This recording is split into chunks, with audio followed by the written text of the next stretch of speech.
Praise the Lord. Welcome to Christ in Us.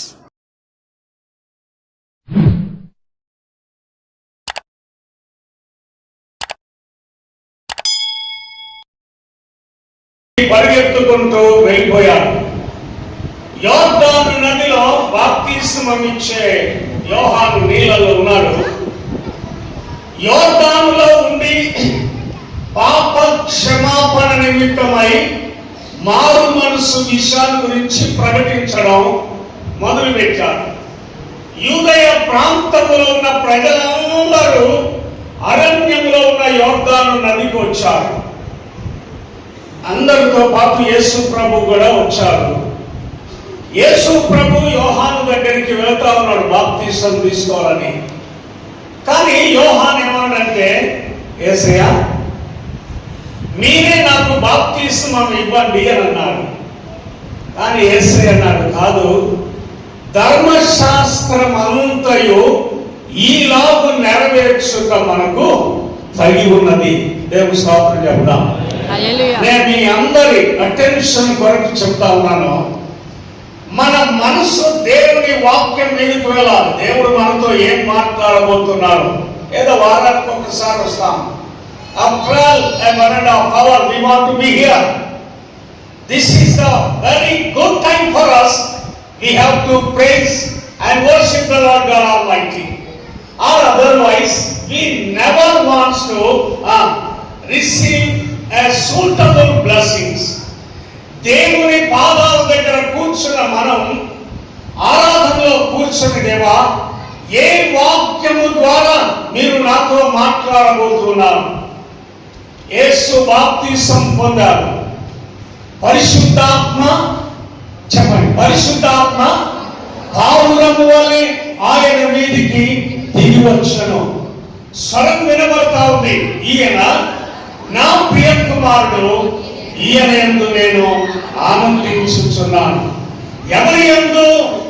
దేవుని యందు ఎవరు నిలిచి ఉంటారో, దేవుని కాంక్షించి దేవునితో ఉండి దేవునితో నడవాలని ఎవరైతే ఆశపడతారో వారిని గురించి దేవుడు అంటాడు, ఈయన నా ప్రియ కుమారుడు.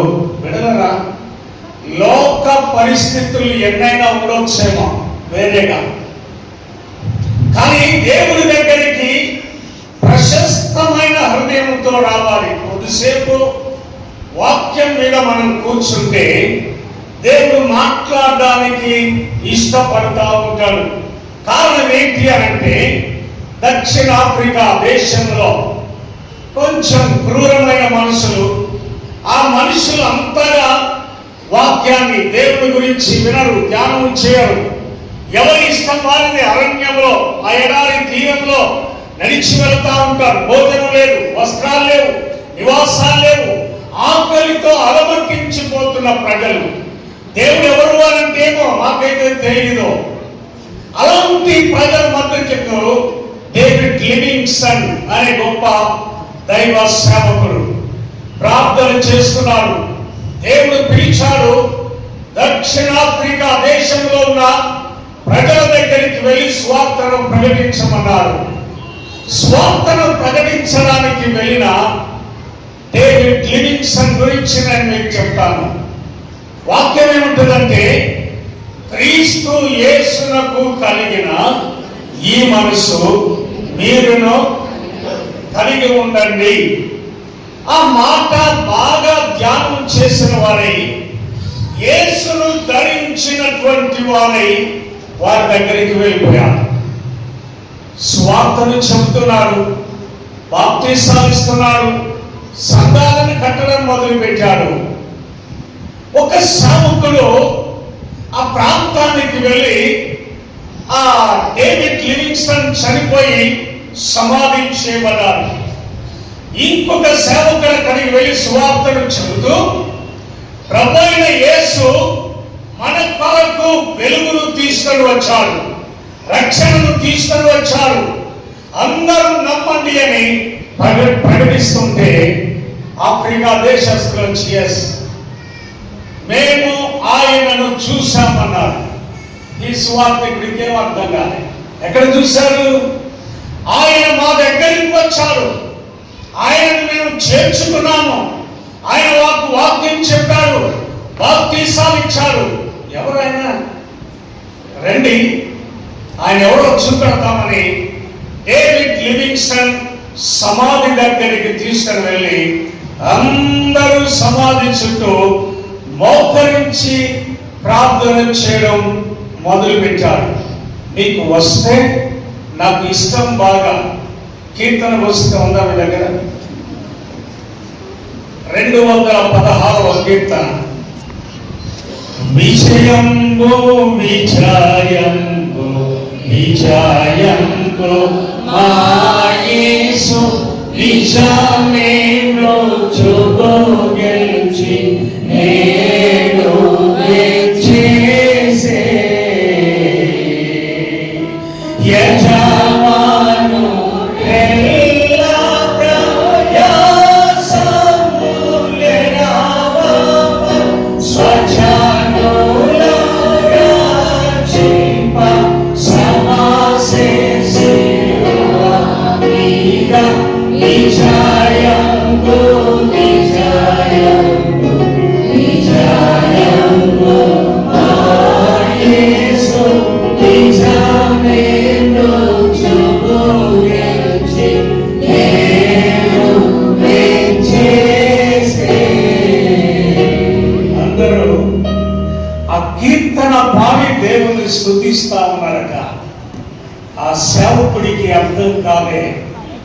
ప్రార్థన అంతా అయిపోయిన తర్వాత వాళ్ళు ఇచ్చిన మంచి సాక్ష్యం ఏమన్నారు అనంటే, యేసు ఎలా ఉన్నాడో ప్రత్యక్షంగా మేమైతే ఆయనను చూడలేదు, కానీ యేసు శరీరాన్ని, యేసు ఆత్మను, యేసు యొక్క మహిమను ధరించిన డేవిడ్ లివింగ్స్టన్ మా మధ్యలో యేసు ప్రభులాగా ప్రవర్తించాడు.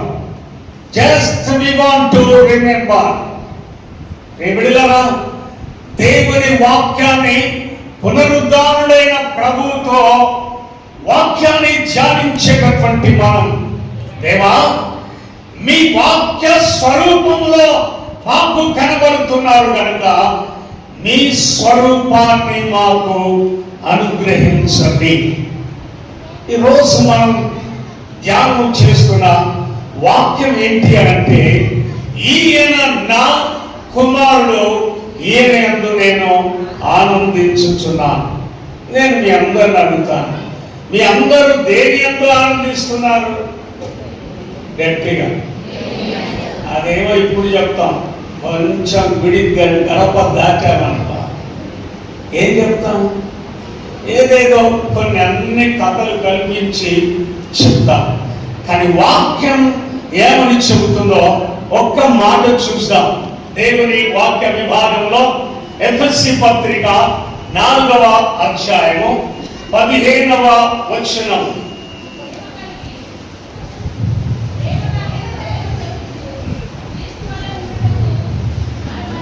క్రీస్తు వలె ఉండుటకు, అక్కడ వాక్యం అపోస్తలుడైన పౌలు ఎఫెసీ సంఘానికి తెలియజేస్తుంది ఏమంటే, క్రీస్తు వలె.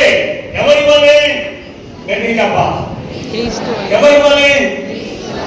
నేను నిన్న యూట్యూబ్ చూడడం మొదలుపెట్టాను. యూట్యూబ్ చూస్తా ఉంటే యూట్యూబ్ లో ఒక చిన్న విచిత్రమైన సంగతి, నేను మైకులో చెప్పొద్దు, మైకు దాటి వచ్చి చెప్తాను. ఆ యూట్యూబ్ చూస్తా ఉంటే సినీ యాక్టర్ బాలకృష్ణ ఉన్నాడా?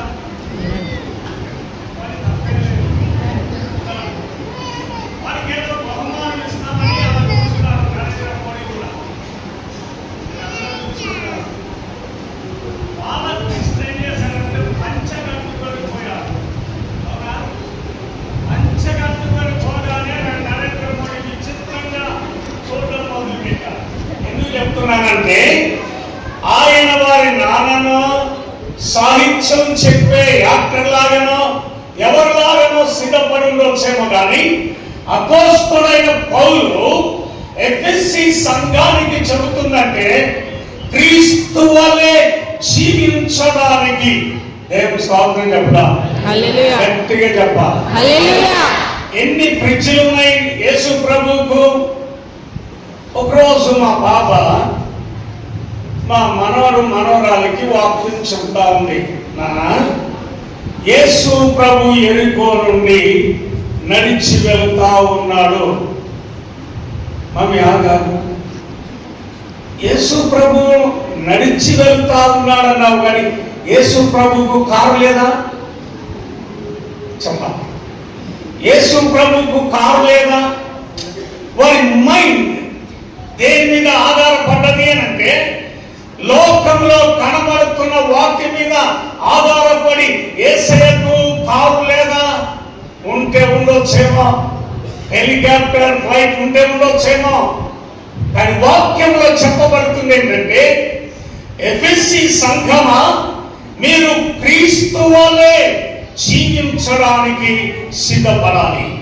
ఎందుకు సిద్ధపడాలి? అపోస్తల కార్యములు 11వ అధ్యాయం 26వ వచనం.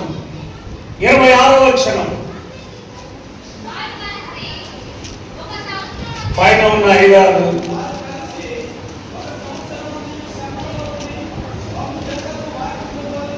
ఏం చేశారు? బహుజనులకు వాక్యమును బోధించి మొట్టమొదట అంత్యోకయలో శిష్యులు క్రైస్తవులు. ఎవరు? శిష్యులు క్రైస్తవులు అనబడిని. దేవుని స్తోత్రం చెప్తాం. అవైపు చూడాలన్నా ఎవరట? శిష్యులు క్రైస్తవులు అనబడిని. శిష్యుడెవడు? గురువు ఏం చెబితే శిశువు అది నేర్చుకొని దానిని చేయగలిగితే ఒక క్రైస్తవుడుగా తీర్చిదిద్దబడతాడు. క్రైస్తవుడు క్రిస్టియన్.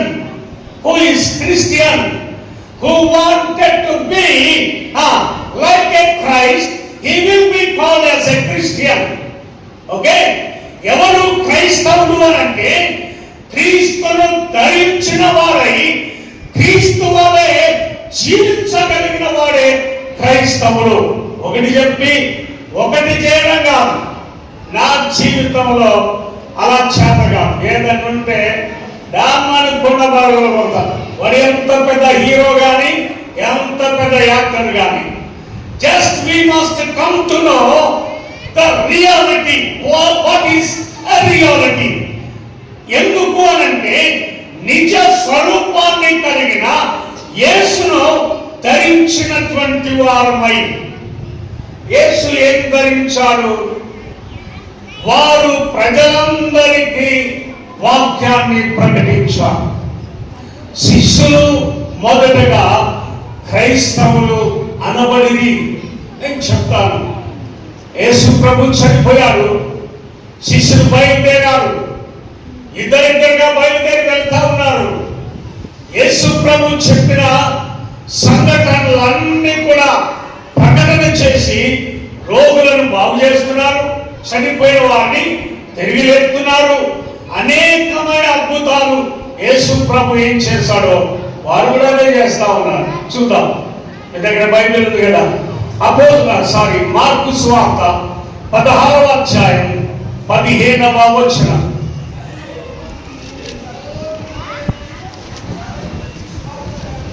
మీకేం చెబుతున్నానో తెలుసా? సర్వ సృష్టికి సువార్తను ప్రకటించుడి.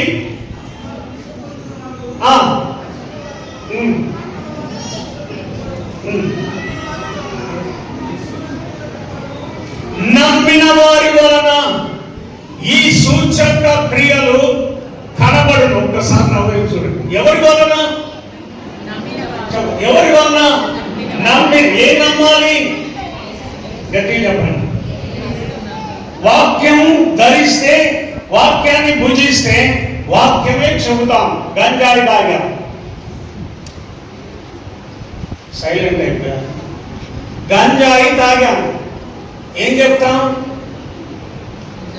చెప్పరా? మీరు తాగలేదు కదా, ట్రై చేద్దాం ఒకసారి. ఏం చెప్తున్నానంటే, ఒకవేళ హాఫ్ బాటిల్ సారాయి తాగి ఏం చెప్తాం? సుశీలమ్మను శారమ్మ అంటాం, శారమ్మను బుద్ధమ్మ అంటాం. అంటే దాంట్లో ఉన్న ప్రభావం. అవును కదా? వాక్యం మనకు నేర్పించేది తర్వాత నమ్మిన వారి వలన ఈ సూచక క్రియలు జరిగించబడును. ఏంటేంటి? నా నామమున గట్టిగా. ఇప్పుడు నేను చెప్తాను, 2 రకాలుగా చెప్తాను. దయ్యాలు ఎక్కడ ఉంటాయి చెప్తారా? ఎక్కడ ఉంటాయి? చీకట్లో. మనకుడు దేవా, ఎక్కడ ఉంటాయి దయ్యాలు? నిజమైన దయ్యమేమో ఎప్పుడో రాత్రులో మధ్యరాత్రులో ఎప్పుడో వచ్చి కనబడుతుంది. దయ్యాన్ని వేసుకున్న మనుషులు కూడా ఉంటారు, ఇక్కడ ఉన్నారు. ఇక్కడ ఉన్నారో ఇప్పుడు బైబిల్ చదివాము 2వ భాగంలో. అవును కదా? నపుంసకునికి యెషయా గ్రంథం దొరికింది. అవును కదా? ఏంటి? ఆయన చదువుకుంటూ వెళ్తా ఉన్నాడు, ఫిలిప్పుని అడుగుతా ఉన్నాడు, యెషయా గ్రంథంలో ఉన్నది నాకు అర్థం కావట్లేదు, బాగా చదువు. రథం మీద చదువుకుంటూ వెళ్తా ఉన్నాడు. కొద్ది దూరం పోగానే నీళ్లు కనబడవి. బాప్తిస్మం ఇవ్వడానికి నీకేంటి? బండి దిగగానే నీళ్లకు వెళ్ళి బాప్తిస్మం తీసుకున్నాడు. నమ్మిన వారి వలన ఈ సూచక క్రియలు జరిగించబడును. ఎవరు నమ్మాలి? ఏమేమి నమ్మారు? ఏం జరిగింది? తర్వాత చదువుదాం.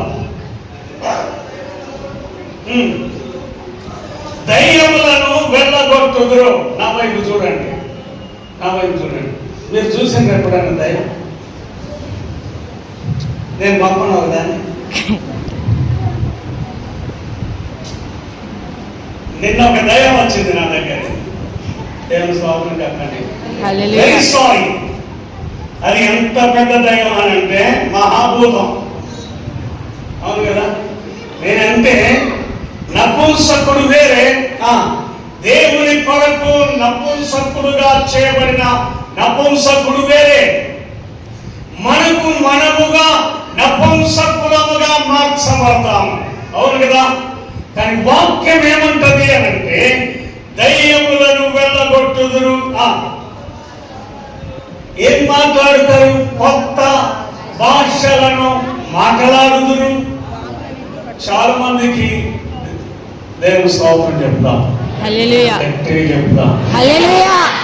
ఆత్మ అభిషేకం పొందిన వారు ఆత్మాభిషిక్తులు కార్యాలను జరిగిస్తుంటే, భాషలు మాట్లాడుతూ ఉంటే, అద్భుతాలు చూస్తూ ఉంటే, సూచక్రియలు జరిగిస్తూ ఉంటే, స్వస్థత కార్యాలు జరిగిస్తే, భూతాలను వెలగొడితే, దేవుని కార్యాలను జరిగిస్తే వారితో కలిసి మనం దేవుని నామాన్ని గణపరచాలి. దేవుని స్తోత్రం చెప్పుదా.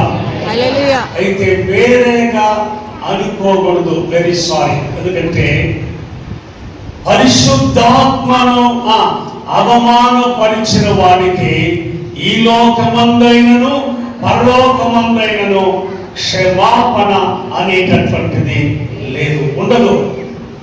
So we must be very careful to recognize దేవుని ఆత్మ కార్యాలను గమనించడానికి ప్రయత్నం చేయాలి. నమ్మిన వారి వలన ఈ సూచక క్రియలు జరిగించబడును. దేవుని స్తోత్రం చెప్తాం. వాక్యం మనకి ఇచ్చేది ఏంటంటే, ఈ చిన్న బిడ్డలు ఉన్నారే, చిన్న బిడ్డలను చూస్తా ఉంటే నేను వెనకాల ఉన్న మీరు నన్ను గమనించట్లే, నేను కూడా వాళ్ళని చూస్తా ఉన్నాను. ఒక టీచర్ ఏమో ముందుకు నేర్పుతుంది, ఇంకో టీచర్ వెనకలు ఆగుతా ఉంది. మొత్తానికి ఆ పిల్లల్ని బాగా చూసినప్పుడు ఎదుటినోడు ఇట్లంటే ఈ అమ్మాయి కూడా ఇట్లా ఉంది. అంటే just they want to follow the teacher. మనం గమనించాల్సింది ఏంటంటే, ఇంతమంది చిన్న పిల్లల్లో భవిష్యత్తులో ఈ సంఘాలను నడిపించడానికి, దేవుని కార్యాలను జరిగించడానికి, దేవుని సంఘాలను ఆత్మపూర్ణంగా నడిపించడానికి ఎంతమంది సిద్ధపడతారో. దేవుని స్తోత్రం చెప్పుదా. హల్లెలూయా. ఎందుకు అనంటే మీరు క్రీస్తును పోలి నడుచుకోనండి. క్రీస్తును పోలి నడుచుకోవడం అంటే యాక్షన్ చేస్తే రాదది, ఎవరో చూసి నేర్చుకునేది కాదు. కానీ దేవుని పాదాల దగ్గర కూర్చొని విజ్ఞాపనం చేయగలిగితే ఆత్మ దేవుడు. ఒక మాట చూసి ముగిస్తాం. యెహెజ్కేలు గ్రంథం 1వ అధ్యాయం 12వ వచనం.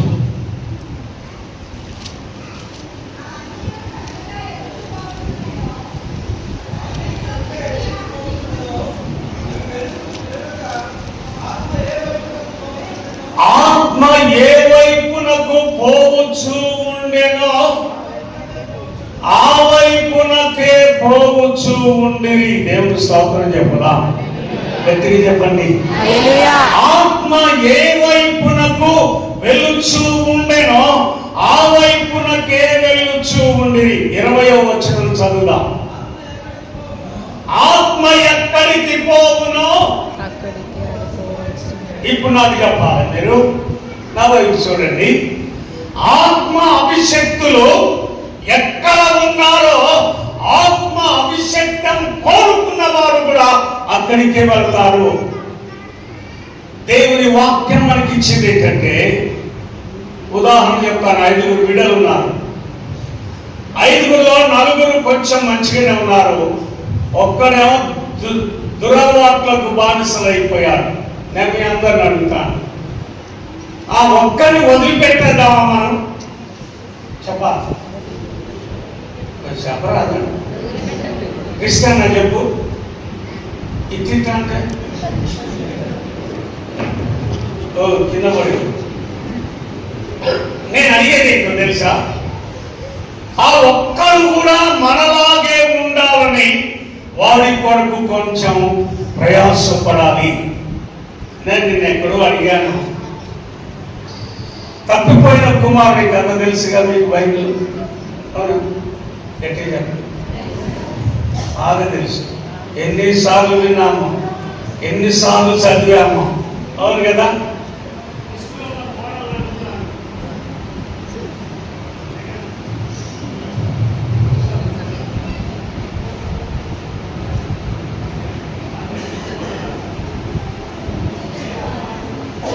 కుమారుడు చనిపోయారు. కొంచెం బుద్ధి కలిగి బాగా చదవండి. అక్కడ చిన్న కుమారుడు తప్పిపోయి మరలా ఇంటికి వచ్చాడు, రైట్. పెద్ద కుమారుడు ఏం చేశాడు? ఇప్పుడు చెప్పండి, ఎవరు తప్పిపోయారు? ఇది మనం తెలుసుకోవాల్సిన వాక్య సత్యం. దేవుని స్తోత్రం చెప్దాం.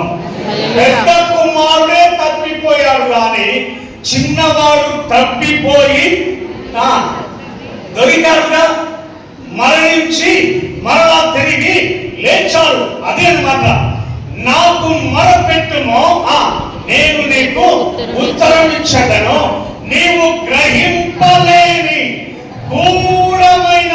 ఏది గూఢమైన సంగతి? అందరూ చెప్పారు చిన్నోడు తప్పిపోయినాడు. తప్ప వాక్య విభాగంలో పెద్ద కుమారుడే చనిపోయాడు. ఈరోజు చిన్న బిడ్డల్ని చూసి మనం నేర్చుకోవాల్సింది ఏంటంటే, వారిని ప్రభు యొక్క మార్గంలో నడిపించడానికి కొన్ని ప్రయత్నాలు చేయాలి. ఎందుకు అలా చేయాలి అంటే నేను చెప్పి ముగిస్తాను. నేను ఆంధ్రాలో ఎక్కువగా ఉత్సవ సభలో వాక్యం చెప్పడానికి వెళ్ళేవాడిని. ఒకరోజు రాజమండ్రి వెళ్ళాను. 3 రోజుల సభ ఆ లూథరన్ చర్చ్ గ్రౌండ్ లో 3 రోజుల సభ. మొదటి రాత్రి అయిపోయింది, 2వ రాత్రి అయిపోయింది, పగలు ఖాళీగా ఉంది. అలా మెల్లగా వాకింగ్కి వెళ్ళి అక్కడున్న ఒక గొప్ప సేవకుని కొరకు నిర్మించబడిన హౌస్, ఒక లైబ్రరీ ఉంది. ఆ లైబ్రరీలోనికి వెళ్ళి బుక్స్ ఒకదాని తర్వాత ఒకటి మెల్లగా ఆ పరిశీలన చేసి చూశాను. ఒక సేవకుడి జీవిత చరిత్ర అనే బుక్ ఉంది. ఆ బుక్ తీసి అలా కూర్చొని ఓపెన్ చేసి చదవడం మొదలు పెట్టాను. చాలా జాగ్రత్త వినండి. దేవుని సేవకుడు, దేవుని సేవ, దేవుని వాక్యం దేవుని అనుసరించి నడుచుకోవడం ఎలా ఆ పుస్తకంలో రాశారు. ఆయన ఏమన్నాడంటే, నాకు యేసు ప్రభు ఎవరో తెలియదు, నేను అన్యుణ్ణి, లోక జీవితం జీవిస్తా ఉన్నాను, తింటూ ఉన్నాను, తాగుతూ ఉన్నాను, అవును దుర్భరమైన జీవితం జీవిస్తున్నాను. ఒకరోజు రాత్రి దేవుడు నాకు ప్రత్యక్షమై తన వాక్కును నా దగ్గరికి పంపించి, కుమారుడా, నీవు లేచి ఈ జీవ గ్రంథాన్ని చదివి యేసు దేవుని ప్రకటించమని నాకు చెప్పాడు. భయముతో, వణుకుతో, ఆందోళనతో లేచాను. రాత్రి లేచి బైబిల్ నా దగ్గర లేదు, పాస్టర్ గారి దగ్గరికి వెళ్ళాను, బైబిల్ తీసుకున్నాను, జస్ట్ వాక్యాన్ని చదవడం మొదలు పెట్టాను. ఒకరోజు దేవుడు అన్నాడు, నీకు దూరంగా ఉన్న గ్రామానికి వెళ్ళిపో, యేసు ప్రభు దేవుని ప్రకటించు. ఆయన భార్య ఒక చిన్న కుమార్తె ఉన్నది. ముగ్గురు, ఆ రోజుల్లో రిక్షా లేవు, సైకిల్ లేదు, మోటార్ సైకిల్ లేవు, కార్లు లేవు. భార్య బిడ్డను ఎత్తుకొని మెల్లగా నడుచుకుంటూ ప్రభువుని గురించి కీర్తనలు పాడుకుంటూ వెళ్తా ఉన్నాడు. గ్రామానికి వెళ్ళాడు, ఎవరు తెలియదు. ఊరు బయట ఒక చెట్టు కింద కూర్చున్నారు. ముగ్గురు మోకరించి ప్రార్థన చేయడం మొదలు పెట్టారు. దేవా, నాకైతే తెలియదు, మీరే ప్రత్యక్షమయ్యారు, మిమ్మల్ని గూర్చి గ్రామంలో ప్రకటిస్తాను, మీరే మీ ఆత్మ కార్యాన్ని జరిగించండి. ప్రార్థన చేశారు. ఆ గ్రామంలోనికి వెళ్ళిపోయారు. కీర్తనలు పాడారు, వాక్యం చెప్పడం ప్రారంభించారు. గ్రామంలో ఉన్న ప్రజలందరూ వచ్చి ఆ వ్యక్తిని బాగా చితకగొట్టారు. చేతిలో ఉన్న కుమార్తె తండ్రిని చితకగొడతా ఉంటే వెక్కిళ్ళు కొట్టి ఎడవడం మొదలుపెట్టింది. ఊరి బయటికి వెళ్ళగొట్టారు. బయటికి వెళ్ళి చెట్టు కింద కూర్చున్నారు. ఆ బిడ్డకు జ్వరం వచ్చింది. ఏం చేయాలో అర్థం కాలే. డాడీ, దాహం దాహం అని అరుస్తూ ఉంటే అప్పుడు మట్టితో చేయబడిన గ్లాస్ తీసుకొని నీళ్ళ దగ్గరికి వెళ్ళి కాలువలో ప్రవహిస్తున్న నీళ్ళలో అలా పెట్టి గ్లాస్ తీసుకొని రాబోతుంటే ఒక వ్యక్తి వచ్చి గ్లాసును పగలగొట్టాడు. ఏం చేయాలో ఎరుగక టాబ్లెట్ తెస్తామని ఆ గ్రామంలో మెడికల్ షాప్ కి వెళ్ళాడు. ఒక టాబ్లెట్ తీసుకొని వస్తా ఉన్నాడు. బయలుదేరి వస్తా ఉన్నాడు. చెట్టు కిందికి వచ్చేసరికి ఆ బిడ్డ ఎక్కిళ్ళు బట్టి ఏడ్చి ప్రాణం విడిచింది.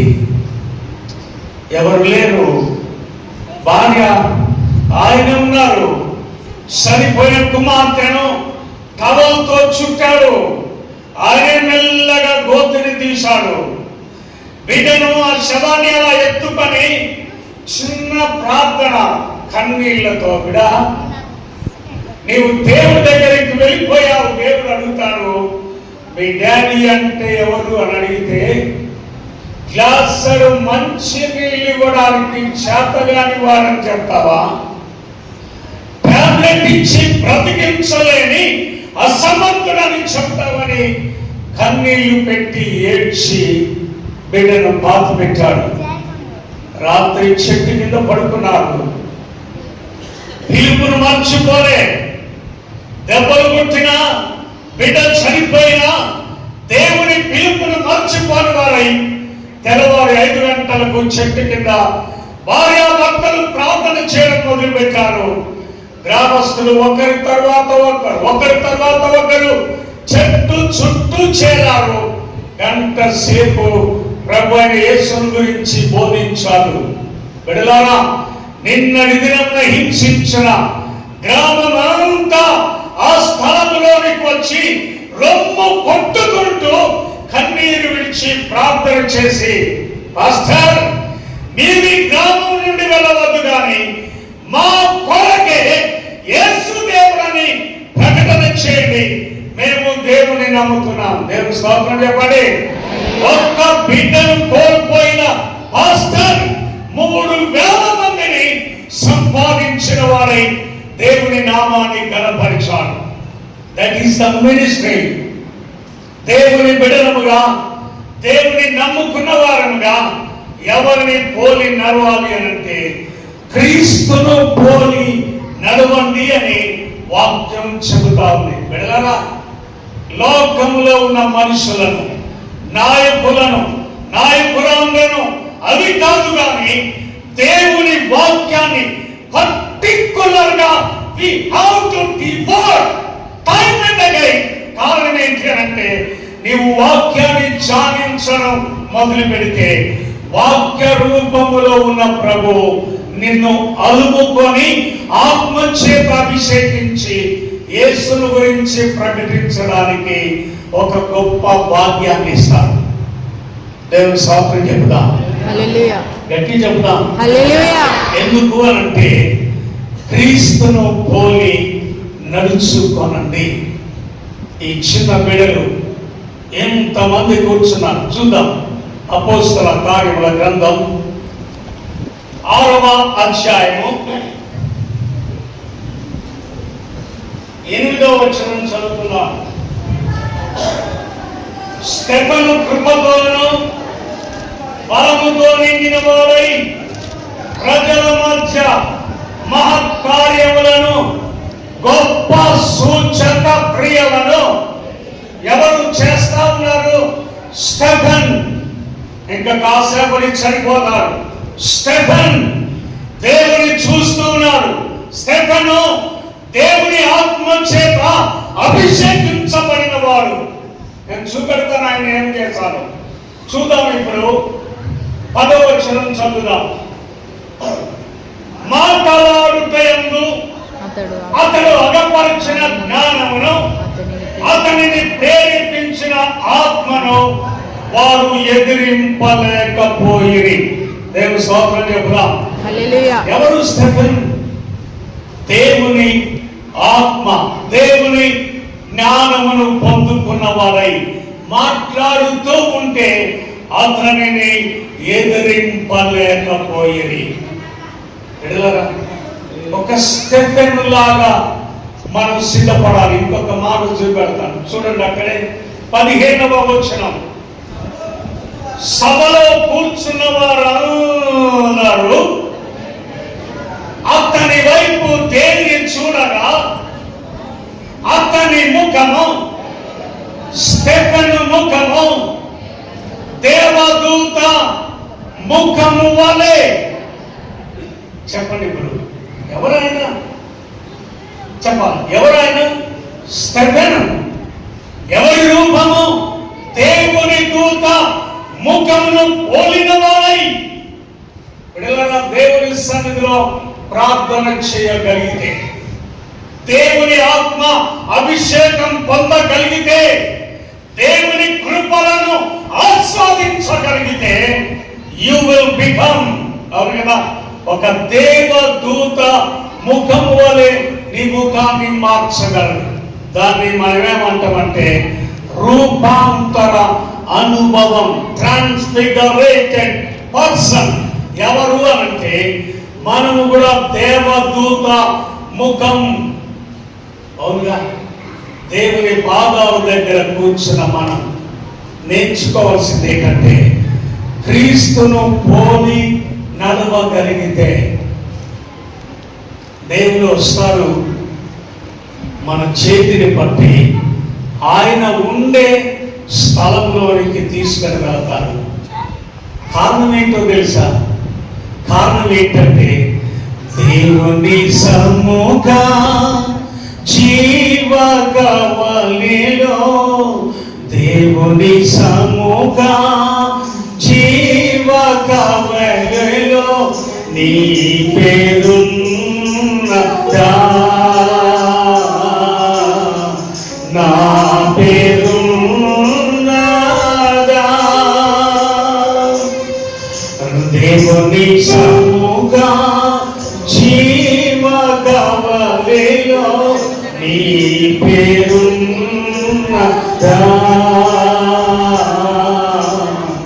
నా పేరున్నదా.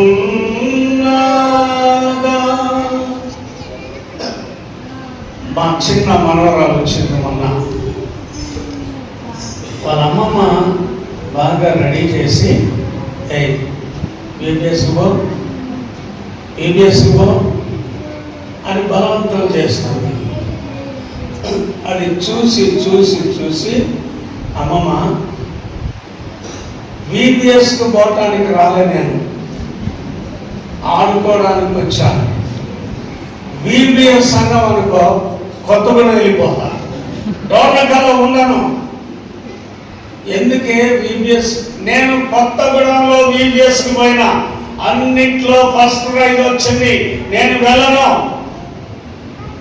అంటే మనం గమనించాలి, పిల్లల మనసు దేని మీద ఆధారపడుతుంది అంటే దే హ్యావ్ ఆల్రెడీ ఎక్స్పీరియన్స్డ్. కదా, ఏదో ఒక దగ్గర వారి మనసును just we want to catch it. ఎక్కడ ఎలా ఉందో మనము ఆ చేతిలోనికి తీసుకోగలిగితే బిడ్డలను దేవుని మార్గంలో క్షేమకరంగా నడిపిస్తే దేవుడు వారిని దీవిస్తాడు. దేవుడు మనందరికీ అలాంటి కృప అనుగ్రహించుగాక.